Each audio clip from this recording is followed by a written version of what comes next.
Seorang ibu hajah tega menendang seorang anak yatim miskin hanya karena meminta sedekah dengan pakaian compang-camping. Padahal, tanpa dia sadari, anak yatim itu bukan anak biasa. Langkah kecil itu terdengar pelan menyusuri jalan beraspal yang panas. Telapak kakinya menapak langsung ke tanah tanpa alas, penuh debu dan kerikil tajam. Tapi anak itu tak mengeluh, hanya menunduk sambil menggenggam erat sebuah kaleng bekas biskuit yang sudah penyok. Kaleng itu berkarat di bagian bawah, dan di permukaannya tertulis dengan spidol yang sudah pudar, sedekah untuk anak yatim. Tubuhnya kurus, bajunya kedodoran, compang-camping, dipenuhi bercak lumpur. Rambutnya kusut, wajahnya kotor, tapi sorot matanya tetap jernih. Ada secercah harapan yang masih bertahan, meskipun kecil dan nyaris padam. Ia berhenti di depan sebuah rumah besar bercat putih bersih, dengan gerbang besi tinggi, halaman luas, dan taman penuh bunga. Terparkir di depan rumah itu mobil mewah yang mengilap. Rumah tersebut milik seorang wanita bernama Ibu Hajjah, seorang wanita yang baru pulang dari Tanah Suci, dan terkenal di lingkungan perumahan. Banyak orang menyebutnya wanita baik. Tapi bagi anak kecil itu, semua hanya cerita. Dia ingin tahu kebenarannya sendiri. Maka dengan napas terengah, ia memberanikan diri mendekat ke pagar besi. Dia mengetuk pelan 3 kali. Tak ada suara. Dia ketuk lagi. Lebih keras. Tak lama kemudian, pintu rumah terbuka. Seorang wanita parubaya keluar mengenakan gamis mahal berwarna krem, jilbab panjang, dan tangan kanan memegang gelas tinggi berisi minuman dingin. Wajahnya langsung berubah tak senang saat melihat sosok kotor berdiri di depan rumahnya. "Apa maumu?" tanyanya dengan suara datar, tapi tatapannya tajam menusuk. Anak itu mengangkat kaleng penyok itu dengan 2 tangan. Suaranya pelan, hampir bergetar. "Bu, saya minta sedekah. Saya lapar, saya belum makan dari kemarin." Ibu Hajjah langsung melotot, mendekat ke pagar, lalu menghardik, "Lihat dirimu. Bajumu kotor, kakimu penuh lumpur. Kamu ngotorin suasana rumah saya ini, tempat orang-orang bersih." Anak kecil itu mundur selangkah, tapi belum sempat bicara lagi, pagar rumah terbuka. Ibu Hajjah melangkah cepat, tanpa ragu menendang tubuh mungil itu hingga terjatuh ke jalan. Kaleng sedekahnya terlempar, dan koin-koin logam yang tadinya terkumpul sedikit berhamburan ke selokan. Lututnya berdarah, telapak kakinya lecet menghantam batu. Tapi anak itu tidak menangis. Dia hanya diam, lalu perlahan bangkit, memunguti satu persatu koin yang tersisa, sebelum berbalik pergi tanpa sepatah kata pun. Beberapa tetangga sempat mengintip dari balik jendela, tapi tak ada yang berani keluar. Hanya bisik-bisik pelan yang langsung menghilang saat pintu rumah Ibu Hajjah ditutup keras. Dari balik gerbang, Ibu Hajjah menggeleng kesal, bergumam, "Makhluk kotor, bawa najis ke rumah bersih ini. Dasar pembawa sial." Tapi malam itu, sesuatu yang berbeda mulai terasa di rumah yang biasanya tenang itu. Ada suara ketukan kecil dari arah luar pagar. Sekali, 2 kali, 3 kali, lalu hening. Malam makin larut, udara dingin merambat pelan, menusuk kulit. Langit di atas perumahan bersih, dihiasi bintang-bintang tipis yang redup. Rumah Ibu Hajjah tampak megah dalam kesunyian. Lampu-lampu taman masih menyala, menciptakan bayangan aneh dari dedaunan yang tertiup angin. Ibu Hajjah baru saja selesai salat Isya. Wajahnya masih basah oleh air wudhu, tapi di hatinya masih tersisa amarah dari kejadian siang tadi. Ia merasa telah menjaga rumahnya dari kotoran dunia luar. Ia duduk di sofa ruang tamu, meraih tasbih yang biasa ia pegang sambil menonton TV. Tapi suasana hening malam itu terusik oleh suara ketukan pelan dari arah jendela ruang tamu. Ibu Hajjah menoleh, tapi tak ada siapa-siapa. Ia berdiri, mengintip keluar jendela. Sepi. Tak ada orang di taman, tak ada suara kendaraan lewat, hanya dedaunan bergoyang diterpa angin. Ia kembali duduk, mencoba menenangkan diri. Namun, beberapa detik kemudian, suara itu terdengar lagi. Bukan dari pintu. Bukan dari pagar, tapi dari jendela belakang rumah. Tok, tok, tok. Ibu Hajjah menoleh cepat. Suara itu begitu jelas. Ia berdiri, berjalan menuju dapur, tempat jendela belakang berada. Lampu koridor menyala remang. Angin malam mulai menyusup lewat celah-celah pintu yang tak rapat. Jantungnya berdegup kencang, tapi dia berusaha meyakinkan diri bahwa itu hanya suara angin, atau ranting yang jatuh. Saat dia menarik gorden jendela belakang, tak ada apa-apa di luar sana. Ia menghela napas lega. Tapi tepat saat itu, sesuatu membuat darahnya berhenti mengalir. Di kaca jendela, Ada bekas telapak tangan kecil berlumur tanah. Seolah-olah seseorang benar-benar berdiri di situ dan menyentuh kaca. Ibu Hajah buru-buru menutup gorden. Matanya membelalak, tangannya gemetar. Ia kembali ke ruang tamu.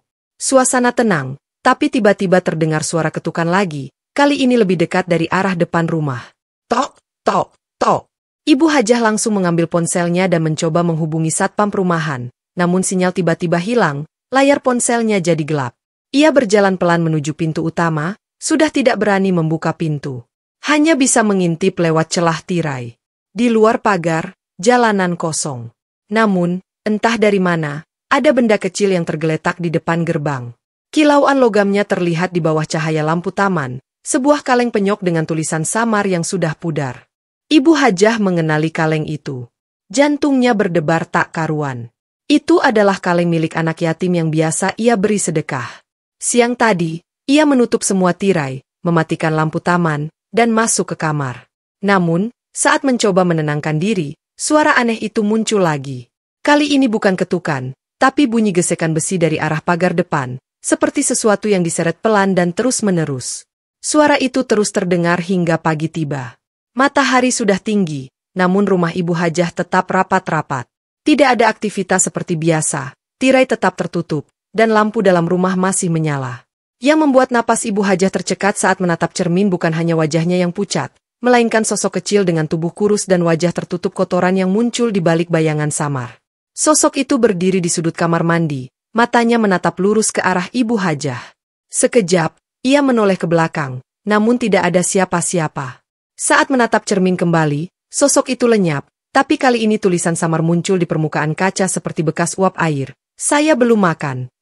Ibu Hajah mundur, tubuhnya membentur dinding. Jantungnya rasanya pecah. Ia bergegas keluar dari kamar mandi, menjatuhkan handuk dan peralatan salat yang tergantung di belakang pintu. Dalam kepanikan, ia menjerit memanggil asisten rumah tangga, namun tak ada yang datang. Ia baru ingat, semalam ia menyuruh semua pembantu pulang karena ingin menenangkan diri. Kini, ia sendiri di rumah besar itu, tanpa siapa-siapa. Ibu Hajah keluar dari kamar dan mencoba menelepon. Kali ini, sinyal kembali ada.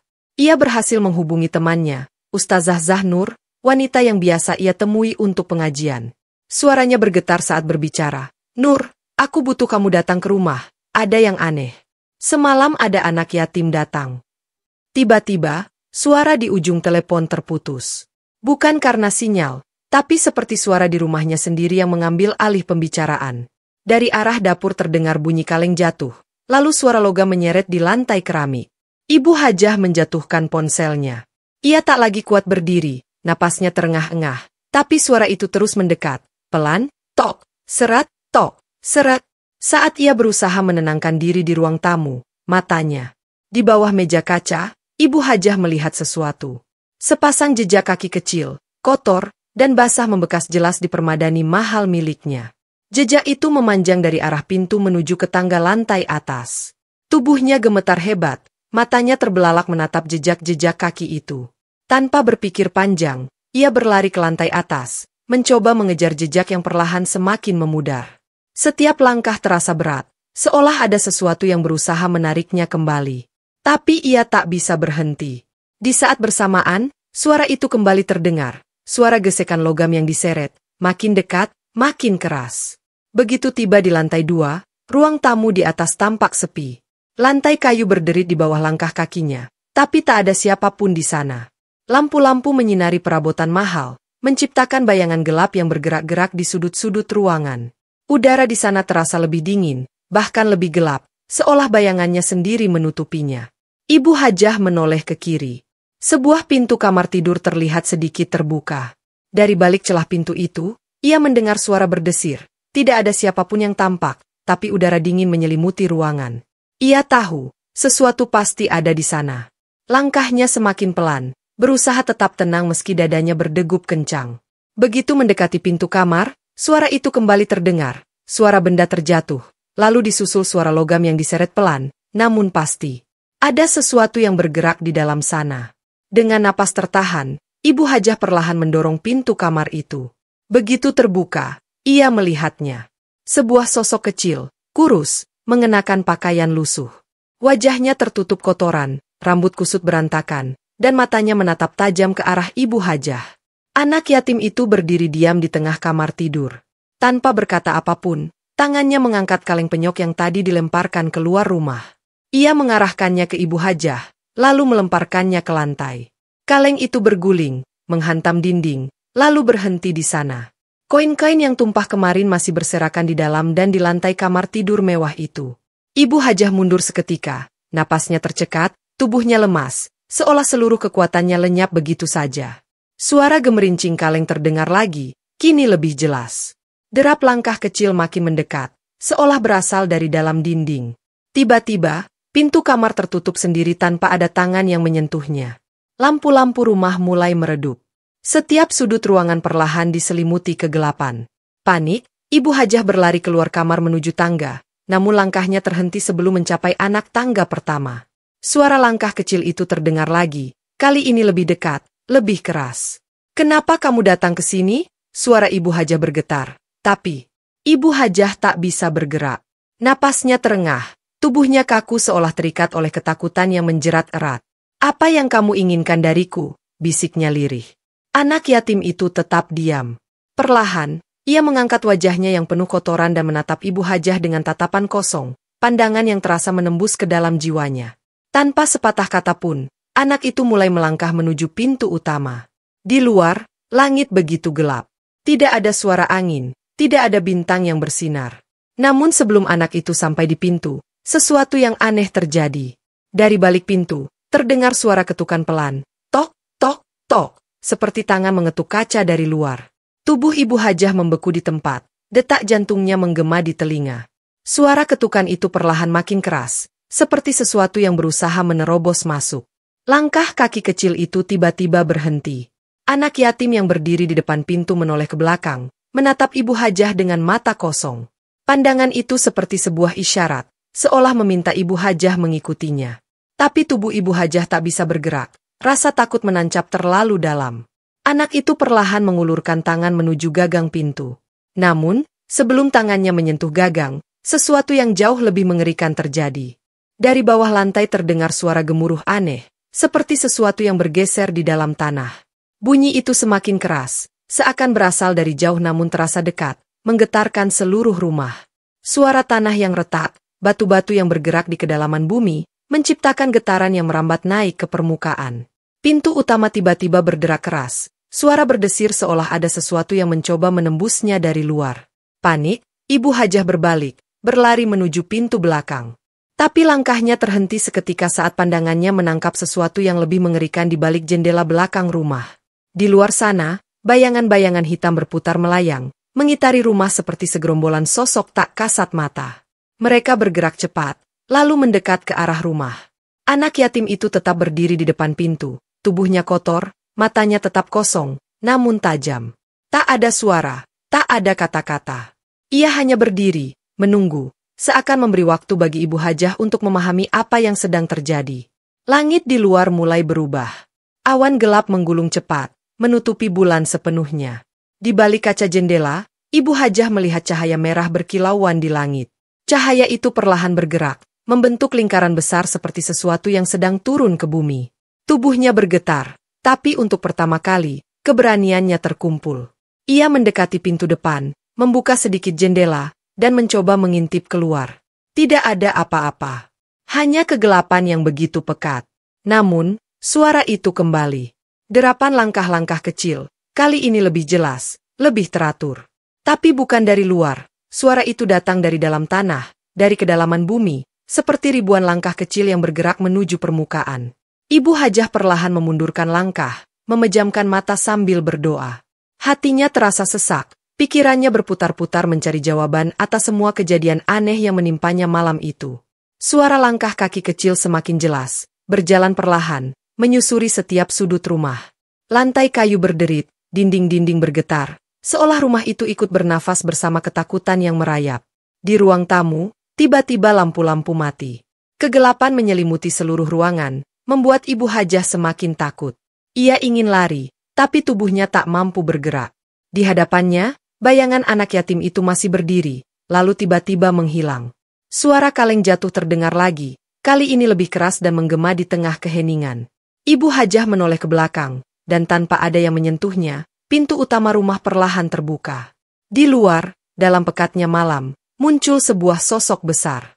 Sosok itu berdiri diam, menatap Ibu Hajah dengan mata yang begitu dalam, mata yang bersinar dalam gelap, penuh kekuatan tak kasat mata. Dari balik tubuh besar itu, muncul sebuah tangan kecil, tangan anak yatim itu. Tangan kecil itu mengarah ke Ibu Hajah, memberi isyarat untuk menerima apa yang akan datang. Ibu Hajah tertegun. Tubuhnya kaku dibekukan oleh ketakutan yang tak terlukiskan. Sosok besar itu perlahan mendekat. Di antara kegelapan, ia bisa melihat bentuk bayangannya yang semakin membesar, seolah langit itu sendiri menurunkan makhluk itu ke tanah. Setiap langkahnya bergema di dalam rumah, merobek ketenangan yang mencekam. Angin dari luar berhembus kencang, membuat jendela-jendela berderak keras. Suara langkah kaki sosok besar itu terdengar seperti gemuruh langit yang turun menekan bumi. Sementara itu, anak yatim yang tadi berdiri di depan pintu perlahan mulai menghilang, melayang tak wajar ke arah sosok besar itu. Ibu Hajah ingin berlari, ingin berteriak, tapi tubuhnya terkunci, napasnya memburu, dan suaranya tertelan oleh kekosongan yang kini menguasai rumah itu. Sosok besar itu berhenti di depan pintu, seakan memberi waktu bagi Ibu Hajah menyadari sepenuhnya kehadirannya. Tangan besarnya bergerak perlahan, meraih gagang pintu, dan membukanya dengan mudah. Di luar, tak ada lagi suara angin. Semua diam. Ibu Hajah berdiri terpaku dalam kehampaan itu, tak tahu harus berbuat apa. Lalu, dari dalam keheningan, suara yang sangat familiar namun terasa asing itu terdengar. Suara anak yatim itu. Kali ini suaranya dalam, seolah berasal dari lubuk hati Ibu Hajah sendiri. "Kenapa kamu menendang saya?" Suara itu bergema, memecah kesunyian yang pekat. Ibu Hajah tak mampu menjawab. Tubuhnya lemas, hatinya makin sesak, dan dunia di sekelilingnya perlahan-lahan terasa menghilang. Suara itu terus berulang, semakin dalam dan nyata, seolah setiap kata menembus lapisan hati Ibu Hajah yang selama ini terbungkus keangkuhan. Di hadapannya, sosok besar itu perlahan membuka jubahnya. Dari balik kain gelap itu, cahaya keemasan memancar, menerangi ruangan yang sebelumnya tenggelam dalam kegelapan. Ibu Hajah mengerjap, matanya sulit menyesuaikan diri dengan cahaya yang begitu terang. Di dalam pancaran cahaya itu, ia melihat sosok anak yatim yang tadi menghilang. Wajah anak itu kini bersih, cerah, dan bercahaya seperti sinar bulan yang memantul di permukaan lautan. Tatapannya bukan lagi penuh kemarahan, melainkan kedamaian dan kasih sayang. "Maafkan saya, Bu Hajah," ucap anak itu, suaranya lembut, seolah segala penderitaan yang pernah ia alami telah lenyap. Sosok besar di belakangnya melangkah maju, menatap Ibu Hajah tanpa sepatah kata. Tatapan itu dalam, seakan menunjukkan segala sesuatu yang tersembunyi jauh di lubuk hati yang selama ini ia abaikan, sebuah kenangan lama yang terkubur, sebuah pelajaran yang kini harus diterima. Tangan besar itu perlahan terangkat. Seketika, Ibu Hajah merasa diselimuti oleh kekuatan yang tak kasat mata. Tubuhnya terasa ringan, waktu seakan berhenti. Tak ada lagi ketakutan. Yang tersisa hanya ketenangan, kedamaian yang belum pernah ia rasakan sebelumnya. Namun, sebelum benar-benar tenggelam dalam ketenangan itu, anak yatim itu mengangkat tangannya sekali lagi, memperlihatkan telapak tangan kecilnya yang penuh bekas luka, luka lama yang tak pernah sembuh. Dengan lembut, anak yatim itu menggenggam tangan Ibu Hajah, membawanya ke arah sosok besar. "Sekarang, kau akan merasakannya." Suara dalam itu terdengar, seolah suara alam itu sendiri yang berbicara. Pelan-pelan, Ibu Hajah merasakan sebuah perubahan besar di dalam dirinya. Beban berat yang selama ini membebani hatinya mulai terangkat. Semua dosa, kesalahan, dan ketidakpedulian yang pernah ia lakukan, terutama kepada anak-anak yatim seperti anak itu, kini mengalir kembali ke dalam ingatannya, terasa seperti beban yang tak lagi sanggup dipikul. Sebelum ia sepenuhnya menyadari apa yang terjadi, suara itu terdengar kembali, lebih keras, menusuk hati. "Sekarang kau tahu rasanya." Tubuh Ibu Hajah seketika lemas, hampir tak mampu berdiri. Setiap langkah terasa berat, seakan bumi sendiri menahannya. Angin di luar semakin kencang, membuat seluruh rumah bergetar, namun di dalam ruangan, semuanya menjadi sunyi, terlalu sunyi. Tak ada lagi suara angin. Tak ada suara apapun, kecuali detak jantung Ibu Hajah yang seakan terhenti. Sosok besar itu tetap berdiri di sana. Matanya menatap dalam, menunggu. Anak yatim itu berdiri tegak di hadapan Ibu Hajah. Tatapan matanya mengarah langsung padanya, bukan sekadar menatap, tetapi menembus jauh ke dalam, menyelami dinding-dinding hatinya. Semua kelemahan, kesalahan, dan dosa yang telah lama ia sembunyikan, seolah terbuka lebar di hadapan mata itu. Mata sang anak bersinar, bukan dengan amarah, melainkan ketegasan yang tak tergoyahkan. Ibu Hajah merasa sesak. Dada dan pikirannya terbakar. Rasanya seperti nyala api yang menyala dari dalam dirinya sendiri. Setiap luka yang pernah ia timbulkan, setiap kata kasar yang ia lontarkan, kini kembali dalam bentuk rasa sakit yang mencengkeram. Ia ingin berteriak, namun suara itu terkunci di tenggorokannya. Napasnya pun terhenti. "Kenapa kamu menendang saya?" Suara itu kembali terdengar. Kali ini bukan hanya sekadar suara, melainkan seperti petir yang menyambar langsung ke dalam jiwanya. Suara anak yatim itu menggema, tidak hanya di telinganya, tetapi juga di relung hatinya, seakan seluruh dunia ikut mendengarnya. "Aku hanya meminta sedikit kebaikan darimu. Mengapa kau begitu kejam?" lanjut anak itu, dengan suara yang kini dipenuhi luka dan kesedihan. "Kau tidak hanya menginjak tubuhku, kau menginjak jiwa-jiwa yang tak punya siapa-siapa." Dan seiring kata-kata itu, langit di luar berubah. Awan hitam menggulung, badai seperti hendak meledak. Petir menyambar dari langit, cahayanya terang benderang seperti menyinari jiwa Ibu Hajah yang kini robek terbuka. Seluruh rumah bergetar. Jendela berderak keras. Seolah bumi itu sendiri akan terbelah. Ibu Hajah jatuh tersungkur. Tubuhnya terbakar oleh panas yang luar biasa. Api penyesalan menghanguskan dirinya dari dalam. Ini balasan untuk setiap perbuatanmu." Suara itu kembali, lebih keras, lebih mengerikan. Anak yatim itu kini berdiri dalam cahaya. Pakaian lusuhnya telah hilang, tergantikan oleh sinar keindahan yang tak bisa dijelaskan. Ibu Hajah tak mampu memalingkan pandangannya. Semua kenangan buruk membanjiri pikirannya, saat ia menendang anak itu, menghina mereka yang miskin dan membutuhkan. Setiap detiknya kini terasa seperti ribuan duri yang menusuk hatinya. "Apa yang telah aku lakukan?" pikirnya dalam hati. "Mengapa aku begitu buta?" Dengan gerakan perlahan, anak yatim itu mengangkat tangannya. Tanpa peringatan, tubuh Ibu Hajah terangkat dari tanah, melayang ringan seakan-akan gravitasi tak lagi berlaku padanya. Sosok besar yang berdiri di belakang sang anak ikut menggerakkan tangannya. Langit di luar berubah lebih pekat, lebih gelap, seolah menuntut keadilan atas semua yang telah Ibu Hajah lakukan. Dan dengan kekuatan yang tak terbayangkan, tubuh Ibu Hajah mulai ditarik ke dalam ruang yang belum pernah ia kenal. Tempat itu bukan sekadar gelap, tetapi penuh kebenaran. Gelap. Di sana, Ibu Hajah hanya bisa melihat bayangannya sendiri, terperangkap dalam lingkaran dosa yang selama ini ia ciptakan. Rasanya seperti berada di perut bumi, terjebak dalam ketakutan yang tak bisa dihindari. Suara itu kembali terdengar, kali ini jauh lebih keras, seolah datang dari langit. "Ini bukan hanya tentang apa yang kau lakukan, tapi tentang apa yang telah kau ambil dari mereka yang lemah. Dan sekarang, kau merasakannya." Ibu Hajah ingin menjerit, namun tak ada suara yang keluar. Tubuhnya gemetar. Dan tiba-tiba, segalanya hening. Semua berhenti.